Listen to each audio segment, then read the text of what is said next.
Bismillah. Assalamualaikum warahmatullahi wabarakatuh.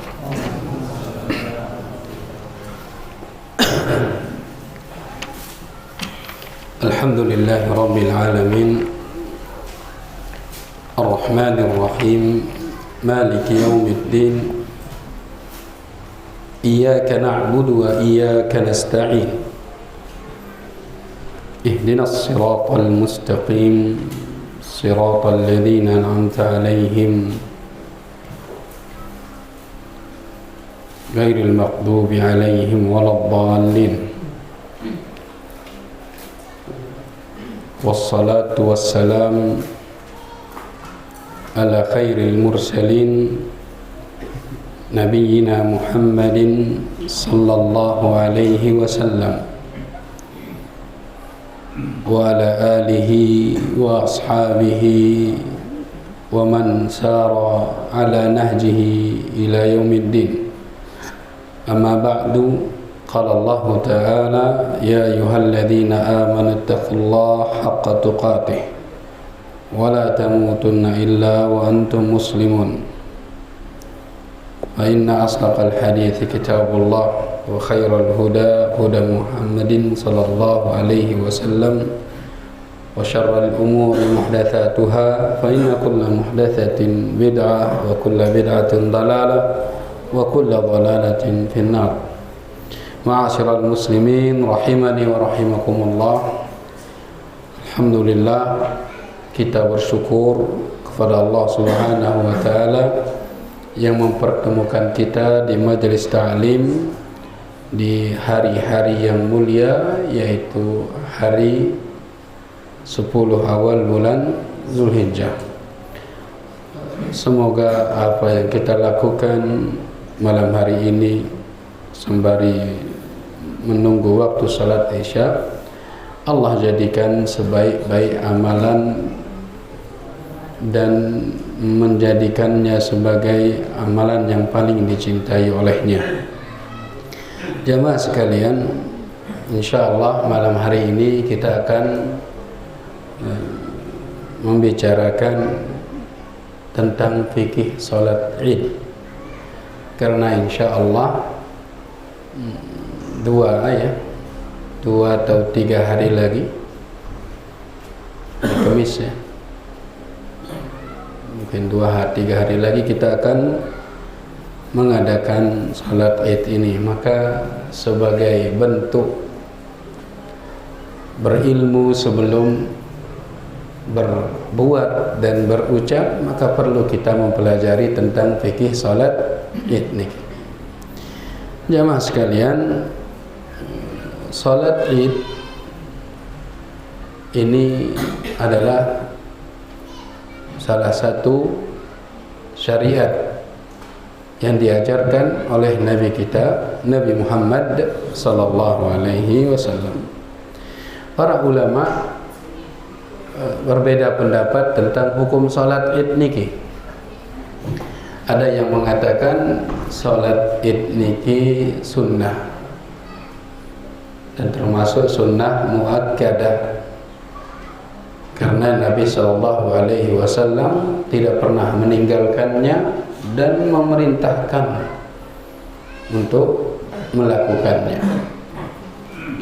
Bahkan Nabi sallallahu alaihi wasallam memerintahkan para wanita yang berhalangan dan para wanita itu keluar melakukan salat Id ini.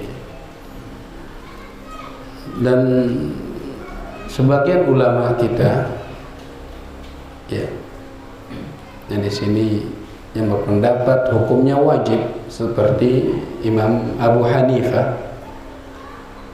Beliau berpandangan kalau salat Id niki hukumnya fardu ain. Setiap mukallaf wajib melakukan salat Id. Dan ini yang dirajihkan oleh pengarang kitab Al-Wajiz fil Fiqh Sunnah wal Kitab Al-Aziz yang dikarang oleh Abdul Hazim Al-Badawi. Ini yang beliau rajihkan dan dirajihkan juga oleh Syekh Utsaimin rahimahullah ta'ala bahwasanya hukum melaksanakan salat Id, Idul Fitri atau Idul Adha ini wajib ain. Bukan wajib kifayah, tapi wajib ain. Setiap muslim yang sudah mukallaf wajib melakukannya. Dengan dalil mirip dengan dalil-dalil yang mengatakan sunnah muakkadah, akan tetapi mereka tidak membawanya ke dalam sunnah muakkadah, mereka menetapkannya sebagai sebuah kewajiban. Dari Ummu Atiyah radhiyallahu ta'ala anha qalat, Ummu Atiyah berkata, umirna an nukhrijal awatiqa wa dhawatil khudur. Kami diperintahkan tentunya oleh Rasulullah sallallahu alaihi wasallam untuk mengeluarkan awatik. Awatik itu setiap perempuan yang sudah balik, gadis yang sudah balik. Awatik wa dhawatil khudur, dan perempuan-perempuan pingitan yang jarang keluar disuruh keluar untuk melakukan salat Id. Dari hadis niki para ulama mengambil kesimpulan dia hukumnya wajib. Sampai-sampai perempuan yang tidak wajib baginya sholat Jumat, ya, tidak wajib baginya sholat Jumat, tapi pas sholat Id disuruh keluar hadir. Dan dalam riwayat yang lain disebutkan juga para huyat. Para huyat ini adalah wanita-wanita yang haid atau nifas, disuruh keluar juga. Yas'adna khairat da'watil muslimin. Mereka disuruh menyaksikan, yashhadna, menyaksikan kebaikan dakwah muslimin. Nah, karena para perempuan disuruh keluar, maka Imam Abu Hanifah dan yang mengikuti beliau ini memandang hukumnya wajib. Kemudian alasan beliau yang lain juga untuk para musafir lebih ditekankan untuk melakukan sholat Id daripada sholat Jumat. Antum kalau musafir boleh tidak sholat Jumat, tapi kalau sholat Id antum harus lakukan. Kenapa? Karena sholat Id niki dilakukan 1 tahun sekali. Idul Adha berapa tahun dalam sekali? Berapa kali dalam setahun? Sekali. Beda kalau Jumat berkali-kali setiap pekan. Kemudian dalil yang lain yang menunjukkan bahwa dia ini adalah wajib ain, tatkala berkumpul di satu hari. Berkumpul di satu hari, sholat Id dan sholat Jumat. Sholat Idnya pada hari Jumat, maka boleh kita tidak sholat Jumat. Kalau sudah sholat Id, maka boleh tidak sholat Jumat, namun harus sholat zuhur. Nah, kita bilang boleh tidak sholat Jumat bukan berarti tidak bebas sholat saat itu, tidak. Sholat Jumatnya tidak diikuti tidak mengapa, akan tetapi wajib sholat zuhur karena bertemu dua Id saat itu, Id Adha atau Idul Fitri dengan Id yang setiap minggu kita lakukan, maksudnya adalah sholat Jumat. Insyaallah jelas ya mas sekalian. Jadi karena dalil-dalil ini dan illah-illah ini diambillah oleh sebagian besar ulama, dan ini yang dirajihkan oleh banyak ulama, bahwasanya salat Idul Adha dan Idul Fitri itu hukumnya wajib. Dalil yang lain yang menunjukkan dia itu wajib ain, ya, ini seorang sahabat perempuan berkata kepada Rasulullah SAW, ya Rasulullah, ala ihdana ba'sun idza lam yakun laha jilbab alla takhruj. Ya Rasulullah, mau kita dosa ndek tersugul salat Id karena sebab tidak punya jilbab. Darat jilbab nak kadu kanggo kin dek te salat id, dek te sugul salat id. Kira-kira alasan dia kuat enggak ini untuk tidak salat id? Kuat? Darat jilbab nagin kadu. Bahasa itu rukuh ke? Apa? Mukenah. Darat mukenah nagin kadu. Kira-kira kuat alasannya? Kuat. Lagu apa kata Rasulullah SAW? Litalbisaha sahibatuha min jilbaniha. Baturna sadek nyingga. Baturna si berdua jilbab 2, 3 sadek ya nyingga. Dara alasan untuk tidak hadir. Falyashadnal khaira da'watil mu'minin, agar mereka menyaksikan kebaikan dakwah orang-orang yang beriman. Disuruh pinjamkan saudarinya. Ini menunjukkan bahwasanya perempuan yang kalau sholat Jumat tidak wajib, tapi sholat id disuruh keluar. Ini menunjukkan wajibnya sholat. Dan ini yang kuat insyaallah, wallahu taala a'lam. Adapun waktu melaksanakan salat Id disebutkan di sini dari Yazid bin Khumair Ar-Rahabi qala kharaja Abdullah bin Bisr sahibur Rasulillah ma'an nas fi yaum Idil Fitri atau Adha. Seorang sahabat yang bernama Abdullah bin Bisrin keluar bersama manusia pada hari Idul Fitri atau Idul Adha. Fa'ankara ibta'al imam. Abdullah bin Bisrin ini mengingkari imam yang datang agak terlambat. Kan suwe ini datang imam ini. Kemudian diingkari, dibantah oleh sahabat Yazid bin Khumair Al-Rahibi. Beliau mengatakan, inna kunna qad faraqna sa'atana hadhihi wa dhalika hina tasbih. Ndekna salah imamna.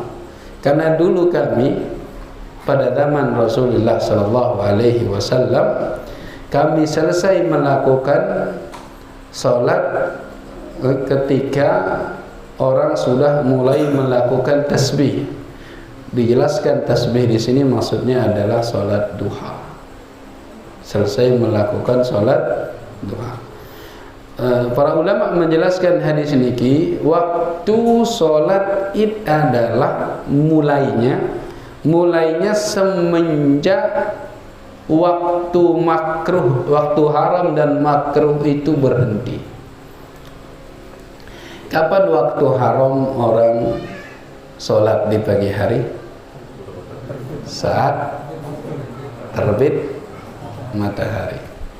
Makruhnya itu 15 menit setelah terbit. Makruh dia.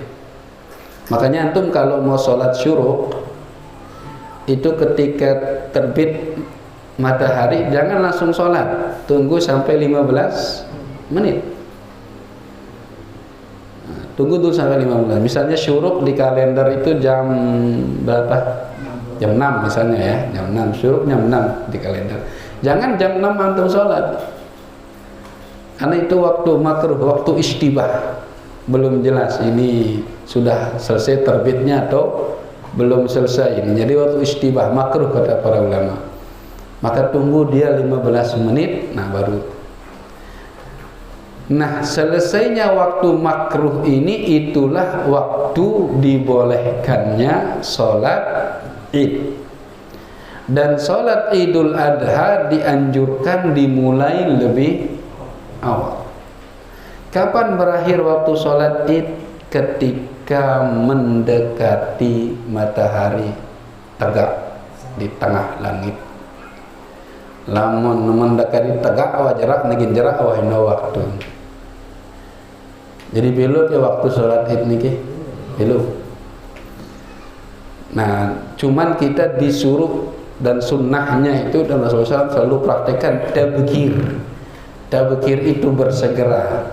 apalagi sholat Idul Adha, karena setelah sholat itu kita akan melakukan penyembelihan. Kenapa disebut tadzkir juga? Karena Rasulullah Shallallahu Alaihi Wasallam sholat Idnya di lapangan. Makanya di sini dikatakan wa minal ahadits sabiqah, dari hadis-hadis yang telah lalu, maka kita bisa mengambil kesimpulan mahallus salatil Id huwal khala wa laysal masjid. Tempat salat Id itu adalah lapangan. Tidak harus lapangan bola. Tidak harus lapangan basket, lapangan tanah lapang. Wa laysal masjid, bukan masjid. Rasulullah SAW tidak pernah sholat Id di masjid. Yang pernah umroh ada? Wahda umroh nih, wahda haji. Pak Wing sudah umroh. Wahda kita masjid Gomamah. Terang gajah keliling ini. Biasanya ada rangkaian rutinitas jamaah umroh itu keliling di perataran area Masjid Nabawi itu, memperkenalkan tempat-tempat bersejarah. Nah, di sebelah kanan arah kiblat itu ada namanya Masjid Gomamah. Di luar pagar. Pasar. Samping pasar sekarang sudah tidak ada lagi. Nah, bukan. Masjid Gomamah niki jamaah sekalian adalah tempat dulu Rasulullah SAW sholat Id, Idul Adha, Idul Fitri, sama khusuf dan kusuf, di situ beliau sholat. Sekarang dibangun masjid, dulu tanah lapang. Dulu apa? Tanah lapang. Di sanalah beliau sholat. Berapa pahala sholat di Masjid Nabawi? 1000, seperti 1000 kali sholat di masjid yang lain. Tapi kenapa saat sholat Id Rasulullah SAW mengajak keluar para sahabatnya ke Masjid Gomamah? Padahal pahalanya dalam sholat di Masjid Nabawi kira 1000. Lakukan ajak sahabatnya Rasulullah sholat lila tanah lapang, seolah-olah bilinesiuin. Nah, inilah sunnah Rasulullah Sallallahu Alaihi Wasallam. Sunnah yang dipraktekkan dan diajarkan Rasulullah adalah sholat di tanah lapang.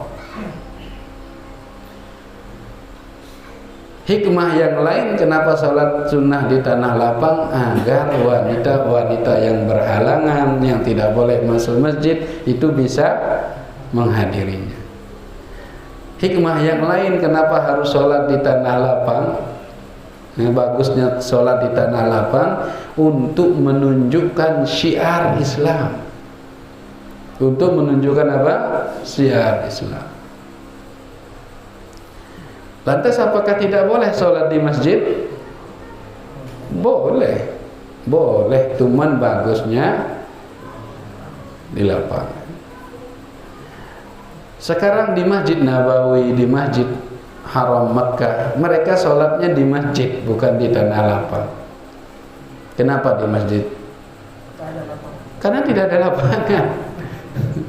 Tidak mampu lapangan mana di sana untuk menampung jumlah seorang yang sholat, apalagi sholat Idul Fitri jamaah sekalian.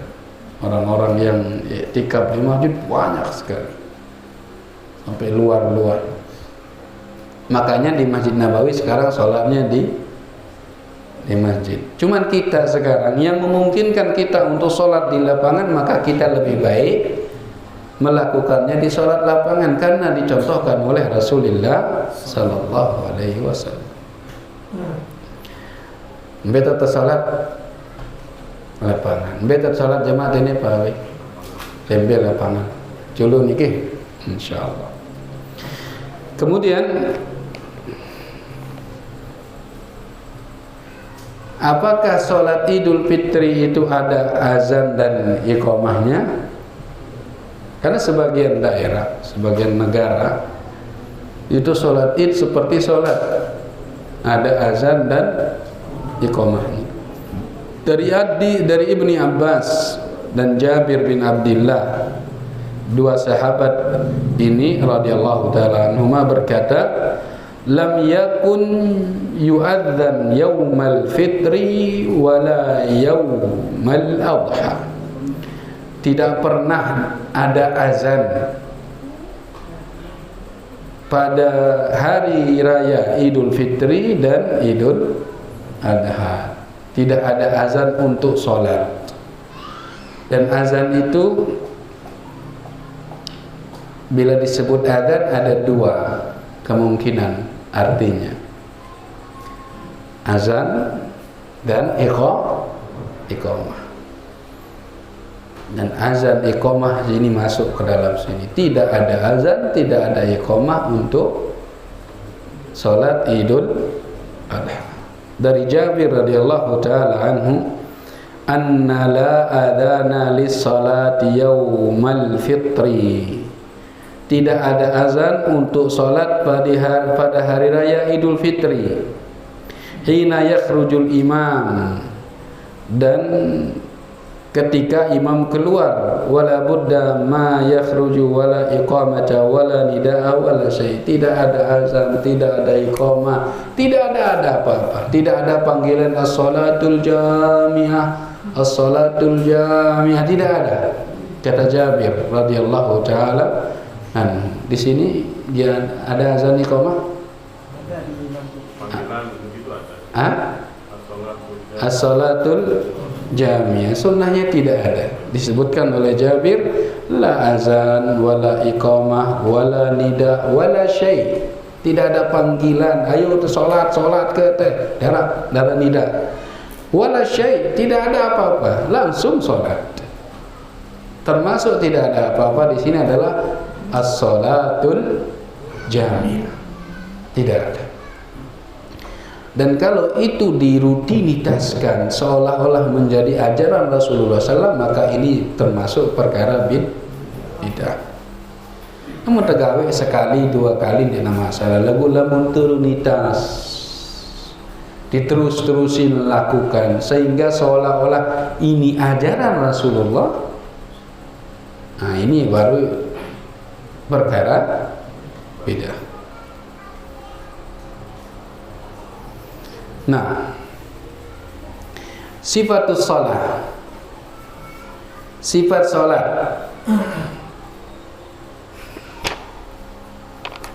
Sifatus shalah, bagaimana cara kita salat Id? Salat Id rak'atani, salatul Idi rak'atan. Salat Id iki 2 rakaat. Yukabbir fihi ma sinta asyara takbiratan. Di dalam 2 rakaat niki bertakbir 12 rakaat. 2 rakaat. Jumlah takbir pira? 12. Dek le sake rakaat si 2 rakaat. Si 2 rakaat niki jumlah takbirna 12 rakaat. Sab'an fil ula, 7 kali takbir di rakaat pertama, ba'da takbiratil ihram, setelah takbiratil ihram, wa qabla al-qiraah, sebelum membaca, wa khamsan fi tsaniyah qabla al-qiraah, dan 5 takbir di rakaat yang kedua sebelum qiraah, sebelum membaca Al-Fatihah. Baik, jamaah sekalian, berapa takbir di rakaat pertama? 7. Setelah takbir ihram, takbiratul ihram tidak masuk di 7 niki. Jadi Allahu Akbar baru 7 kali. Allahu Akbar, Allahu Akbar, Allahu Akbar, Allahu Akbar. Berapa kali? 7. Kalau sama takbiratul ihram jadi 8. Kemudian di rakaat kedua, setelah kita bangun dari sujud rakaat pertama, pindah rakaat kedua, Allahu Akbar, Ini nggak usah dihitung. Takbir pindah dari rakaat 1 ke rakaat 2 niki tidak usah dihitung. Baru kita bilang Allahu Akbar, Allahu Akbar, Allahu Akbar, Allahu Akbar, Allahu Akbar 5 kali. Diriwayatkan dari Amr bin Shu'aib an abihi an jaddih, dari bapaknya dari kakek Amr bin Shu'aib, bahwasanya Rasulullah SAW kabbara fil aidaini sab'an fil ula wa khamsan fil akhirah. Bahwasanya Rasulullah SAW takbir saat salat di rakaat pertama 7 kali, di rakaat yang kedua 5 kali. Dari Aisyah radhiyallahu taala anha bahwasanya Rasulullah SAW takbir fil Idul Fitri wal Adha, salat Id Fitri dan salat Idul Adha, sab'an wa khamsan, 7 dan 5. 7 di awal, 5 di kedua. Siwa takbiratai ruku'. Takbiratul ruku' tidak dihitung. Perpindahan dari rakaat pertama ke kedua tidak dihitung. 5. Takbiratul ruku' juga tidak dihitung. Jadi yang tidak dihitung di rakaat pertama apa? Takbiratul ihram, Allahu Akbar, tidak dihitung. Kemudian kita berapa kali takbir? 7. Allahu Akbar, Allahu Akbar, Allahu Akbar 7 kali. Baru takbir ke ruku'. Ini enggak dihitung juga. Takbir ruku' tidak dihitung. Terus sujud, berdiri ke rakaat kedua, Allahu Akbar, ini enggak dihitung.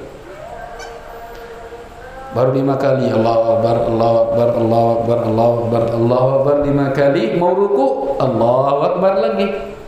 Ya, itu tidak dihitung. Jelas insyaallah. Dah hafalan ya. Pira kali takbir si pertama? Itu. Si kedua? 5. Apa terbaca di antara takbir? Hah? Tidak ada bacaan yang sabit. Yang sabit itu yang tetap dari Rasulullah, tidak ada bacaan. Makanya para ulama di Madinah, di Mekah, itu saya 3 kali sholat Id di sana, tidak ada kan? Allahu Akbar, Allahu Akbar, tidak ada. Tercepat banget Allahu Akbar, Allahu Akbar, seolah-olah tidak ada bacaan di antara takbiran. Salah jelas. Apa yang kita baca di salat Id bagi para imam? Dari Nu'man bin Bashir bahwasanya Rasulullah sallallahu alaihi wasallam kana yaqra'u fil idain wa fil jum'ah bismi rabbikal a'la wa hal ataka hadithul ghasyiyah. Yang dibaca surat, maksudnya surat yang dibaca saat salat Id, hal ataka hadithul sabbih isma rabbikal a'la dan hal ataka hadithul ghasyiyah. Sabbih rakaat pertama, hal ataka hadithul ghasyiyah rakaat kedua. Dari Ubaidillah bin Abdullah, kharaja Umar yaumal Id. Umar bin Khattab keluar pada hari Id untuk melakukan salat. Fa arsala ila Abi Waqid al-Laisi. Beliau mengutus seseorang untuk bertanya kepada Abi Waqid al-Laisi, bi ayyi syai'in kana an-nabi yaqra fi misli hadzal yaum. Abu Umar bin Khattab nanya ke Abi Waqid al-Laisi, apa yang dibaca oleh Rasulullah sallallahu alaihi wasallam saat salat Id seperti hari ini? Qal biqaf waqtarabat. Abi Waqid al-Laisi menjawabnya dengan qaf waqtarabat. Qaf wal Qur'anil Majid bal ajibu an ja'ahum minhum munzirun faqal, sampai akhir. Saya juga lupa itu. pernah hafal tapi lupa. Antum hafal akhi? Qafal Qur'anil Majid. Lumayan panjang. Kemudian iqtarabatis sa'ah. Iqtarabatis sa'ah wan syaqqal qamar. Lumayan panjang. Jadi ada dua riwayat di sini. Riwayat yang pertama yang dibaca oleh Rasulullah SAW saat salat Id adalah Sabbihis dan Al-Ghashiyah. Al-Ataka hadithul Ghashiyah. Riwayat dari Ubaidillah bin Abdullah disampaikan oleh Abi Waqid Al-Laisi yang dibaca oleh Rasulullah SAW adalah Qaf wal Qur'anil Majid, kemudian iqtarabatis sa'ah wan syaqqal qamar. Beda pilihan niki. Sabihis. Dengan Indonesia aja milih tempat cadang ya. Memang di sana juga sabihis sama Al-Ghashiyah. Boleh kita baca yang lain, Al-Duha atau surat-surat yang lain yang ada dalam Al-Quran, boleh. Boleh kita baca dan tidak boleh kita mengingkari orang membaca Al-Baqarah. Tidak boleh. 5 ayat Al-Baqarah pertama atau terakhir enggak boleh kita ingkari, ya lu benar baca. Boleh. Cuman yang dianjurkan dan sesuai contoh Rasulullah SAW adalah ya tadi Sabbihis sama Al-Ghashiyah, Qaf dan iqtarabatis sa'ah.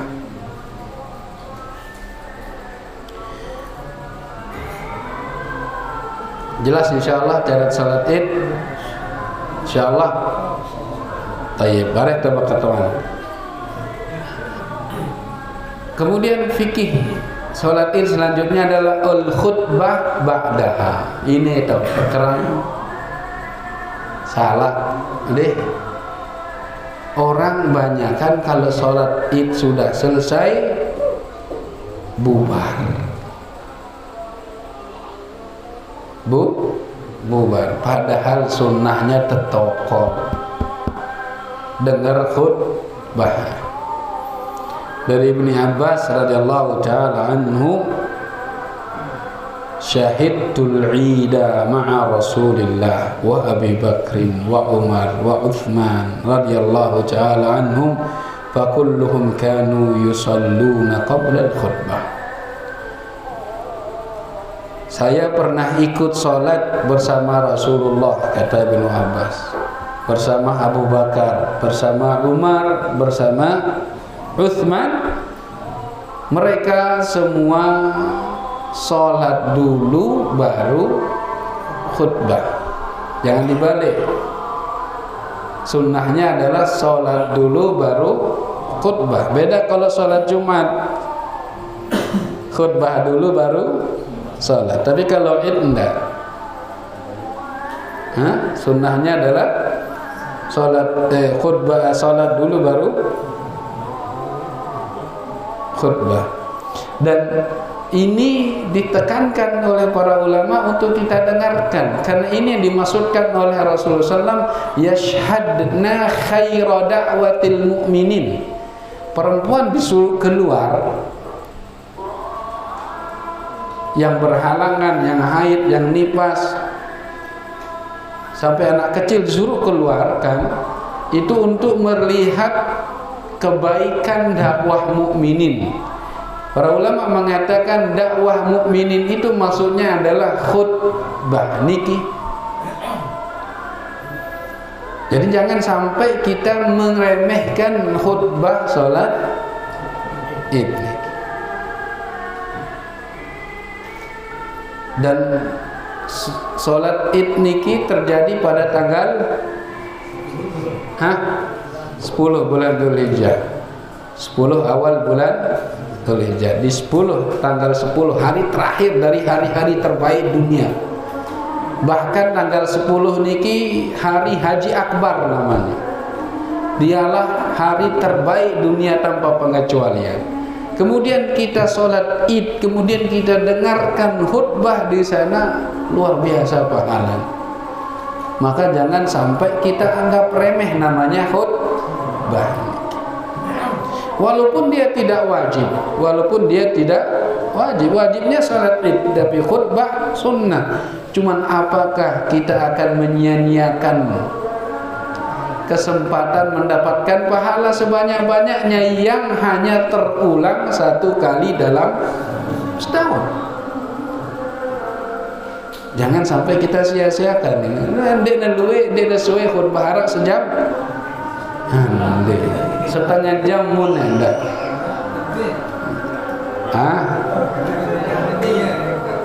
Sang namun setebal ngenir wana jauhna khatibna buruna sejaman gue. Tayyib.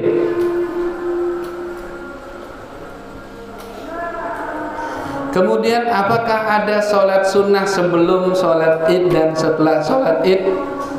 Tidak ada sholat sunnah. Tidak ada namanya tahiyatul lapangan, tidak ada. Kita melaksanakan di masjid? Tidak ada. Tidak ada di sholat qablaha wala ba'daha. Tidak ada. Tidak ada azan, tidak ada iqamah, tidak ada sholat qabliyah wala ba'diyah wala tahiyatul lapangan, tidak ada. Dari Ibnu Abbas, anna Nabi sallallahu alaihi wasallam shalla yaumal fitri rak'atain. Rasulullah SAW salat hari raya salat Idul Fitri rak'atain, 2 rakaat, lam yusalli qablaha wala ba'daha. Tidak salat sebelumnya dan sesudahnya. Karena keumuman ayat ini, walaupun kita salat di masjid, maka la salata qablaha wala ba'daha. Karena umum disebutkan di sini oleh Ibnu Abbas radhiyallahu taala anhu.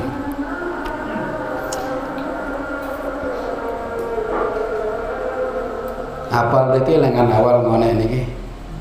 Insyaallah deh. Saduk pun dengan lepak ya pintar-pintar soalnya.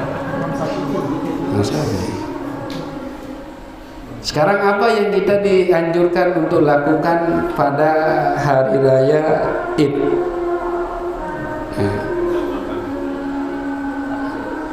Ya, yang pertama al-igtisal, mandi, marak dengan mandi belik.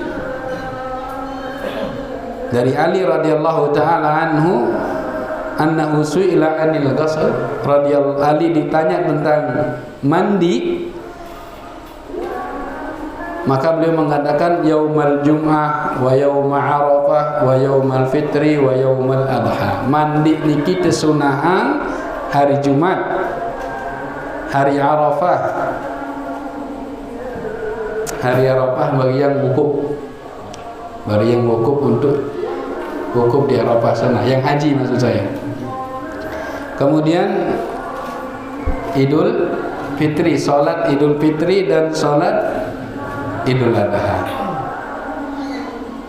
Mandi seperti mandi jinabah. Dan mandi jinabah ini ada 2 modelnya. Ada yang sempurna, ada yang cukup. Cukup itu cukup dengan istinsak, kumur-kumur, kemudian menyiram seluruh anggota badan dengan air serta menggosoknya. Itu cukup. Istinsak sama kumur-kumur. Tahu istinsak? Masukkan air ke mulut, kemudian istinsak, baru menyiram awak kadu air. Itu cukup.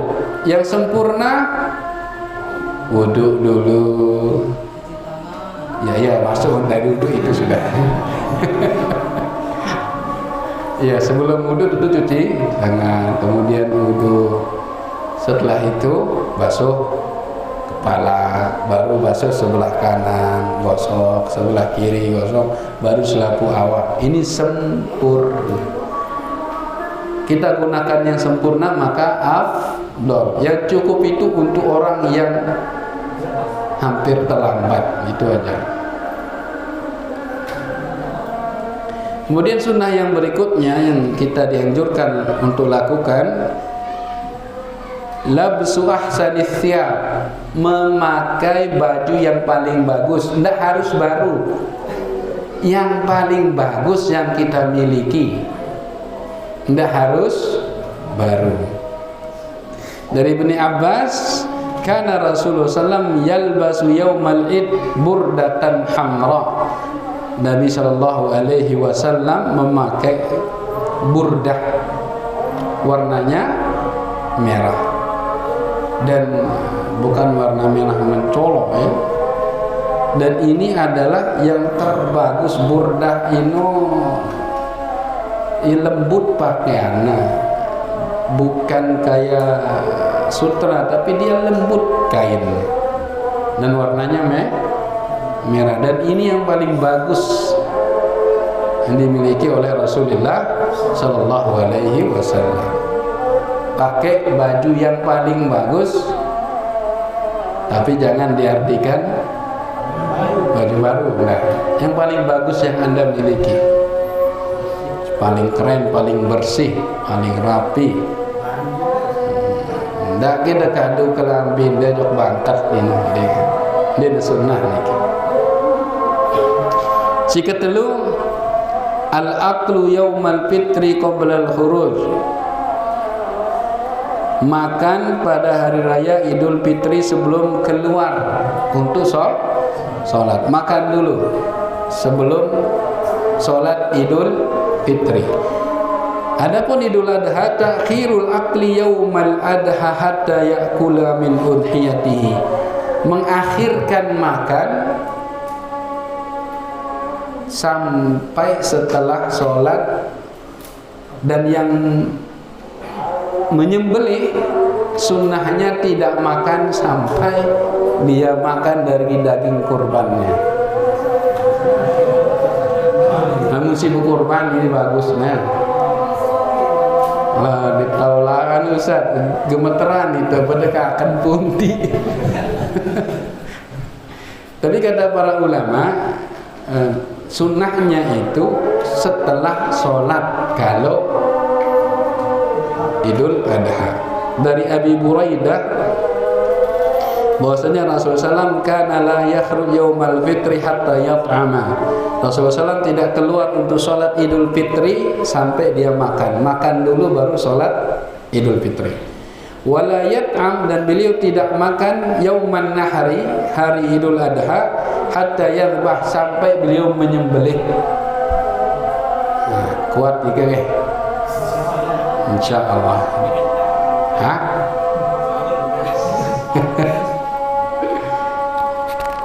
Azan dulu. Sunnah selanjutnya,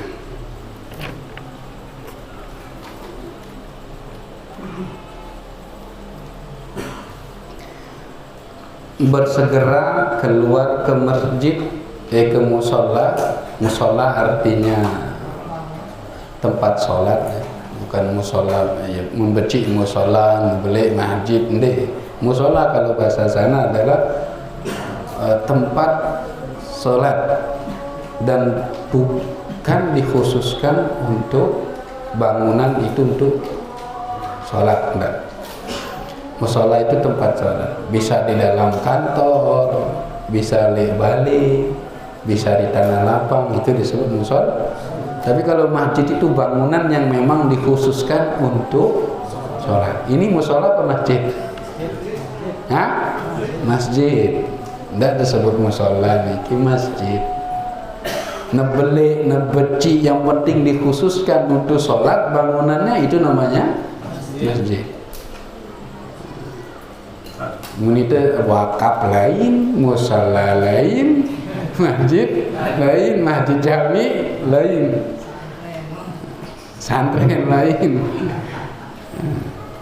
Di musola niki tempat sholat. Jadi dianjurkan bersegera melakukan, bersegera untuk berangkat ke tempat sholat, dan dianjurkan lampat jalan kaki.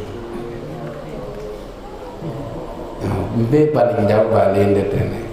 Mun arah sekilo deleka adikan. Ndek dah telah perkiraan waktu. Perkiraan waktu. Hah?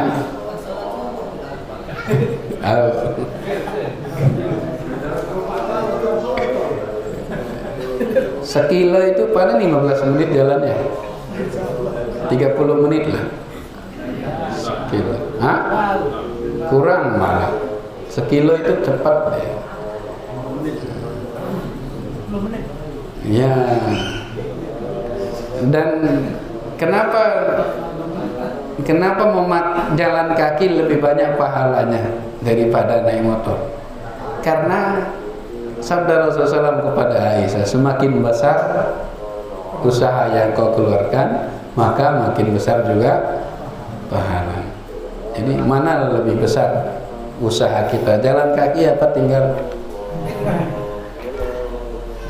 Insya Allah lebih besar pahalanya jalan kaki, makanya sunnahnya jalan kaki. Apalagi terkait dengan sunnah berikutnya, menyelisihi jalan, mukhalafatut thariq, datang dari jalan yang lain, pulang dari jalan yang lain. Ustaz, arasake jalan tengube, bangun emun dengan kiri, negelengan kanan, beneran jalan lain kan? Mengone lengan jalan umum, ulek dia dekat lengan bubuk misalnya. Kan bau kenal, bau ini namanya sunnah mukhalafatut thariq. Kenapa kita disuruh mukhalafatut thariq? Karena biar bertemu sama muslim saling mendoakan taqabbalallahu minna wa minkum. Itu salah satu hikmah kenapa disunnahkan mukhalafatut thariq, pergi dan datangnya melalui jalan yang berbeda. Selanjutnya sunnah yang berikutnya adalah takbir. Saat Idul Adha niki jamaah sekalian, sebelum Idul Adha, 10 Zulhijjah niki sudah 10 hari awal bulan Zulhijjah itu disunnahkan kita memperbanyak takbir. Dari awal tanggal 1 Zulhijjah sampai tanggal 10 ini mutlak. Mutlak. Mutlak niki lembembe tahu dah waktu kapanpun boleh takbir. Adapun semenjak tanggal 10, 11, 12, 13 ini ada namanya takbir muqayyad. Apa niki takbir muqayyad? Takbir yang terikat dengan waktu sholat. Setiap selesai sholat 5 waktu bertakbir. Jemaah Arafah ida. Sindi Arafah mati nama masih ada waktu takbir mutlak. Allahu Akbar, Allahu Akbar kabira, Allahu Akbar kabira, Allahu Akbar kabira wa ajal, Allahu Akbar walillahil hamd. Bebas. Adapun muqayyadnya nanti setelah tanggal 10. Tanggal 10 niki kita takbirnya mulai pagi Idul Adha. Takbir Allahu Akbar, Allahu Akbar, la ilaha illallah, Allahu Akbar, Allahu Akbar walillahil hamd. Takbirnya setelah sholat fajar. Terus takbir. Kapan berhentinya?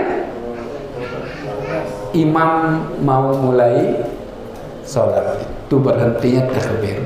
Setelah itu, setelah selesai 5 waktu bertakbir.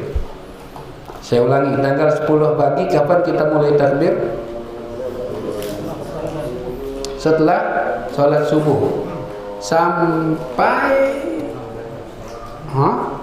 imam naik ke siap sholat. Nah itu berhenti takbir. Imam datang untuk sholat, berhenti takbir.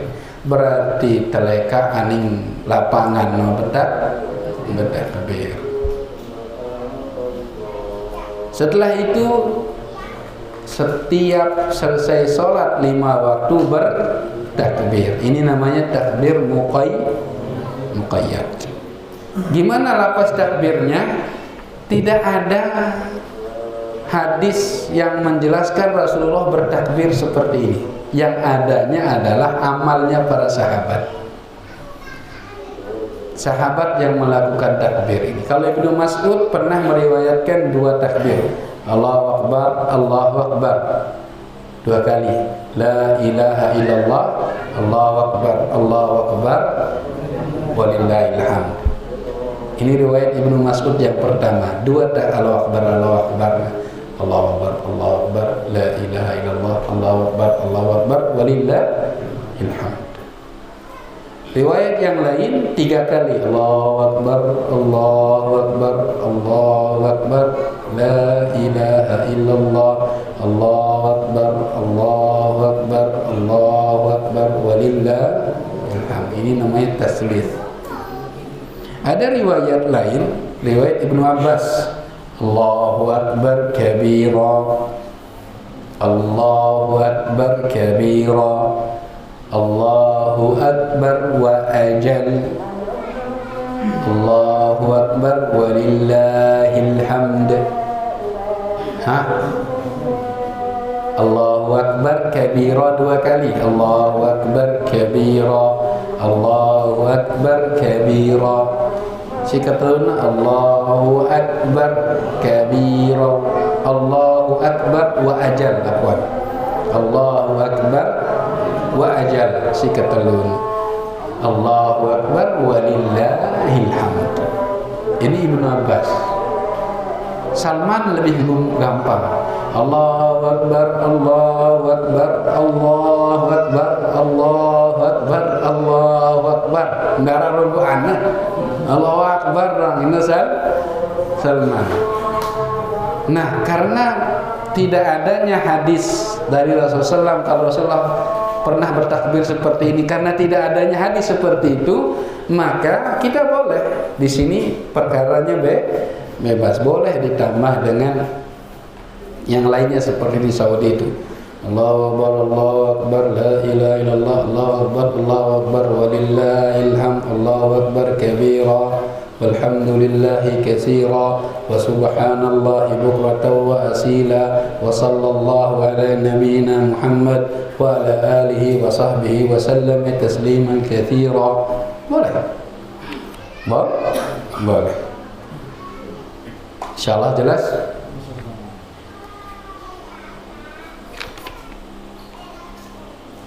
Kemudian sunnah yang lainnya adalah memakai minyak wangi.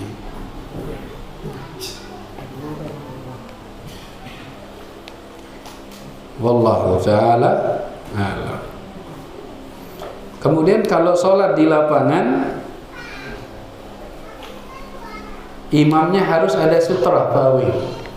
Imam harus ada sutra, karena ini diajarkan oleh Rasulullah Sallallahu Alaihi Wasallam. Dan pembahasan tentang sutrah niki pembahasan fikih. Tahu dengan sutrah ke? Ya, penghalang, pembatas di depan kita. Karena kalau orang tidak pernah belajar fikih sholat tentang sutrah, lelah dan hindari nunggu subuh dengan masjid ini. Tono sholat, arah dengan sholat. Susah itu langan syukur. Maka pentingnya kita menuntut ilmu. Allah Ta'ala. Mungkin sampai dikit ya mas kalian. Mudah-mudahan ada sedikit bekal kita untuk melakukan ibadah sholat Id. Insyaallah hari Kamis. Insyaallah. Yang pemerintah hari Kamis. Nah, ada pertanyaan. Dewi, ada ketahanan. Sila. Nah, ini pertanyaan klasik ini. Ya.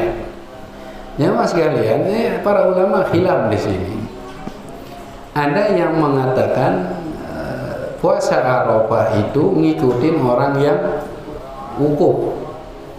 Berarti kalau di sana wukuf, di sini puasa. Seperti Syekh Saleh Suhaimi ditanya Di Indonesia ini beda dia dengan Saudi. Mana kita ikutin? Ikuti Saudi karena patokannya adalah orang wukuf, kata dia. Tapi Syekh Saleh Utsaimin, Syekh bin Baz mengatakan ikuti pemerintah. Karena Rasulullah SAW mengatakan wal adha yauma tudahhun.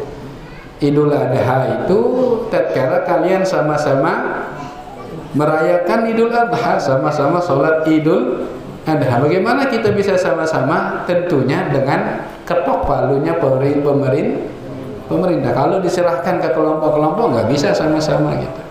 Harus ada keputusan dari pemerintah baru sama-sama. Nah, untuk yang mengatakan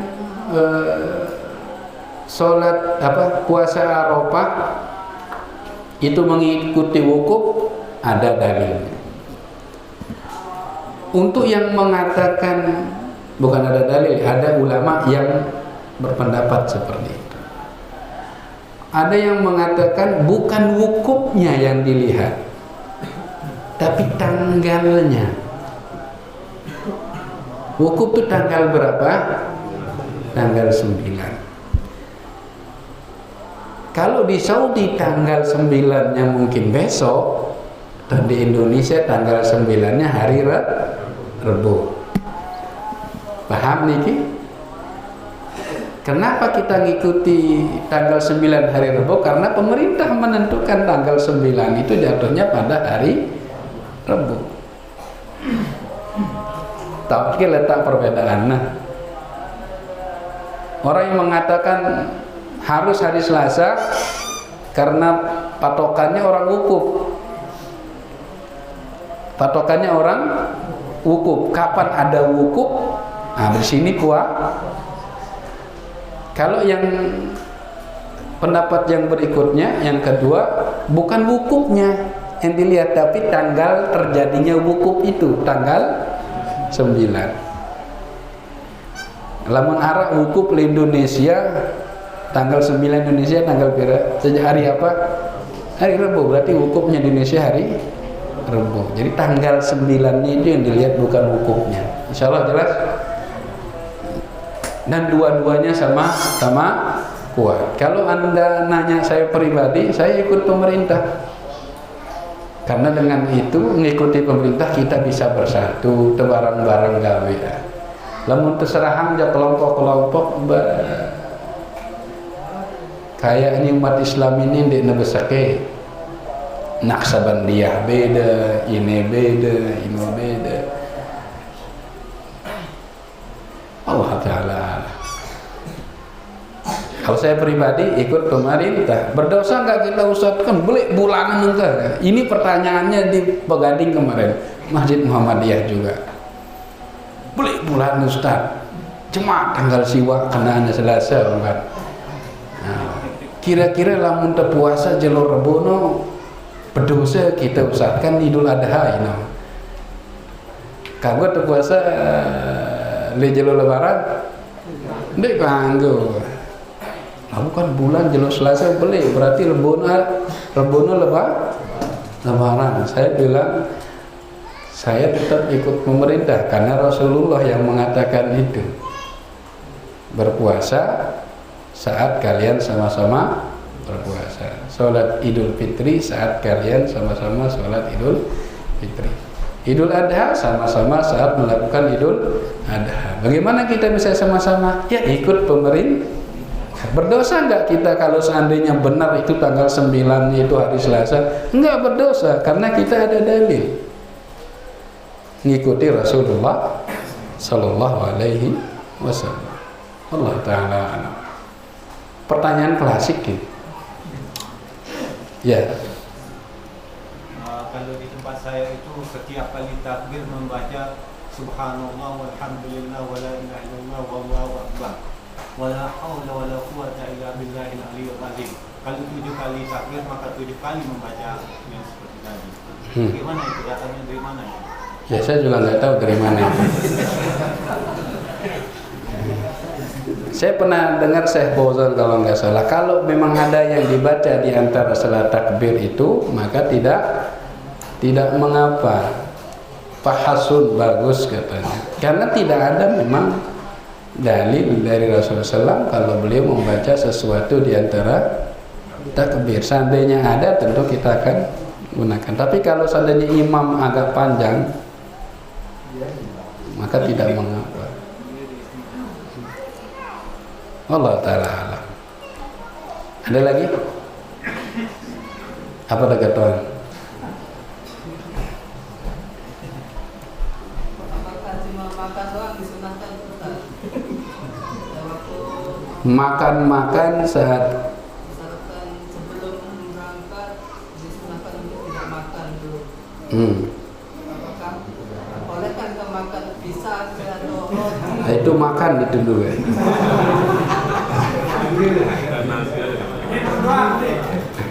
Tahan gimana sampai selesai sholat ngopi dari sana. Jadi makan itu kan menghabiskan zat suatu benda, itu makan. Minum itu juga termasuk makan.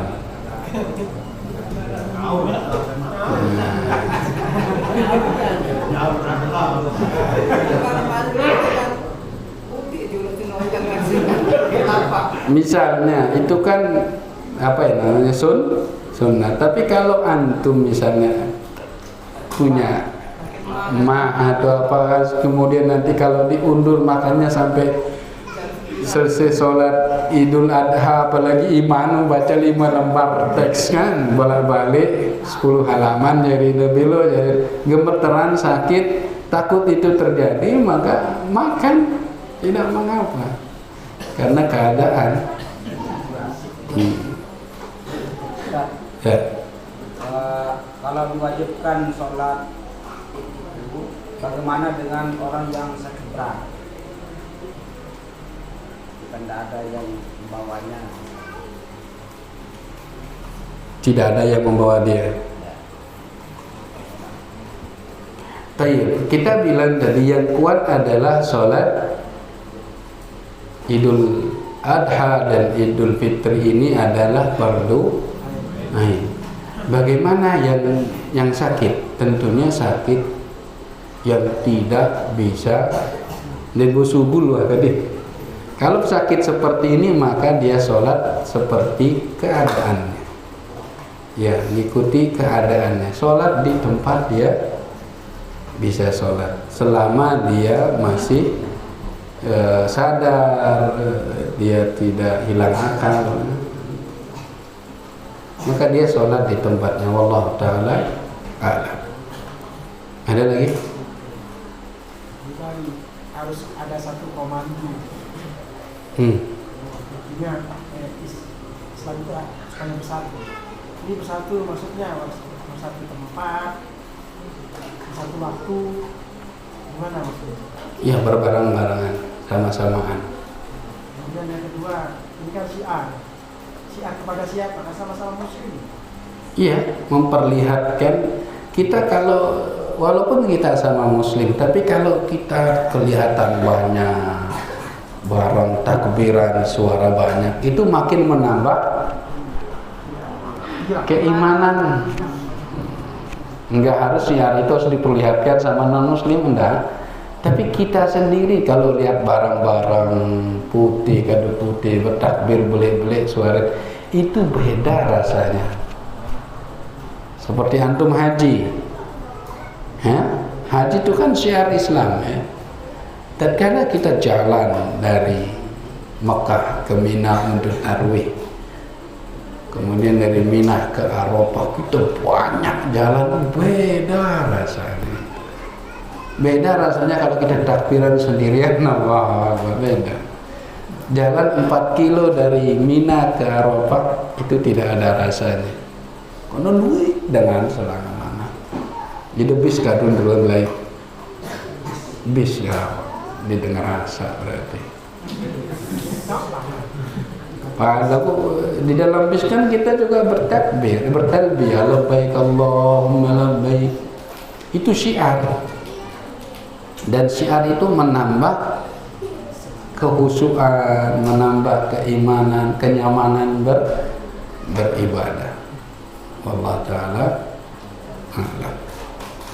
Mungkin ini yang bisa kami sampaikan, kurang lebihnya kami minta maaf. Kalau ada salah kami minta maaf. Subhanakallahumma rabbana wa bihamdika asyhadu an la ilaha illa anta astaghfiruka wa atubu ilaik. Assalamualaikum warahmatullahi wabarakatuh.